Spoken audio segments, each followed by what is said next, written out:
بەناوی خوای گەورە و میێرەبان ڕۆحی کاکوریای ڕۆژنامەنووس شاد بێ، خوای گەورە لێی خۆش بێ.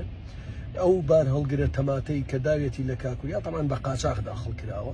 من نامەوێت بڵێم ئەگەر گومرگی بدایە لێی نێدا و نێمرد ئەجەلی بووە و کۆتایی تەمەنی تا ئێرە بووە، بەڵام بەڕاستی لە تام دەرچوو داوای بەڵگەیان نەکرد. تەماتە بە گومرگ مەمنوعە نووساوەکە دانێم، بەڵام دوێنێ شەو 8 ترێلەیان داخڵ کردووە، هەر ترێلێک بە $3050. ئێستا 8 ترێلەی تری تەماتە لە پەروێزخانە کاهوو بە $1700. تۆ سەیری کە ینی حکومڕان بی مریشکی بەستوو داخڵکەی بەرازیلی تورکی ئێرانی بە $3500 خەڵک تووشی نەخۆشیەکە شێرپەنجەیە بەبێ فەحز بەبێ هیچ جگەرە چی تەوێ بە قاچاق داخڵی کە مامۆسایانیش بەم سەرمامان بگرن بۆ موچەکانیان. هیوادار مەم قاچاخی ڕاگیرێ بەڕاستی لە تام دەرچوو.